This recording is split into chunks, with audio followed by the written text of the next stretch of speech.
155 tapos may Jordan 5 dun. Samahan nyo ako dito sa OK Shoe series natin kung saan naghahanap tayo ng mga sapatos na mababa sa 1,000 piso. At good news, new arrival dito sa Monumento. Marami tayong naabutan na solid.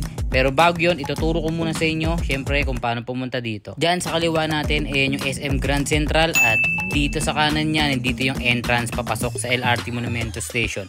Akit ka lang dyan sa second floor, dire-diretso lang to, tapos kanan ka ng konti, ito na yung ukayan. Umpisa natin sa pogi kagad, Onitsuka Tiger. Guwapings itong Onitsuka Tiger, classic colorway siya, white, blue, and red. Madumi lang ng konti pero kaya pa to isalba ng Shoe Express. Nandito siya ng size 12. Sa mga mahilig sa Adidas Samba, itong magandang alternate Adidas Gazelle.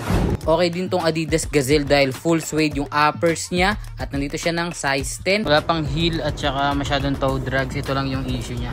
Sole set.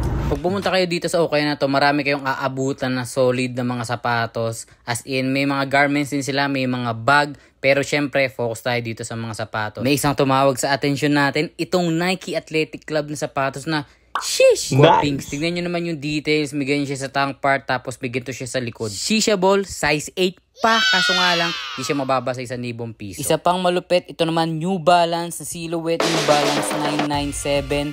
Yes. Maganda rin yung mga materials na ginamit sa sapatos na to. Pinagsama-sama yung mesh at saka suede. Andito siya ng size 8.5 at overall, sobrang good condition itong sapatos na to. Shishaball, medyo maganda yung new arrival nila dito ngayon. Shishaball, ito guwapings sa Air Max. Ito yung Air Max Zero. Medyo marumi nga lang siya ng konti pero kayang-kaya to. Isang linis lang ng Shoe Express. Ito sa mga mahilig sa Vans. Outsu!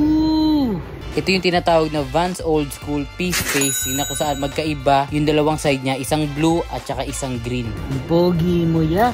Oh, katabi niya Air Force. White na black yung swoosh. Saka yung outsoles.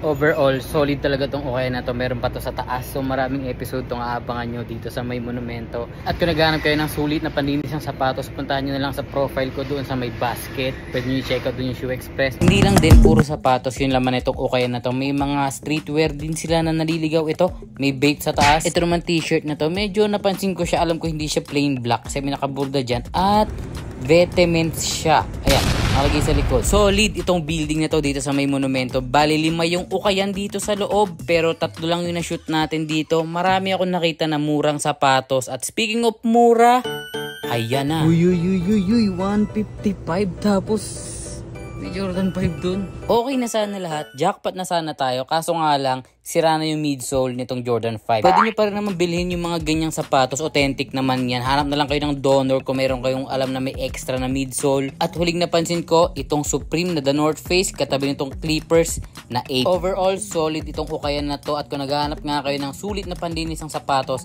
check out nyo na lang sa profile ko dyan sa may basket yung Shoe Express.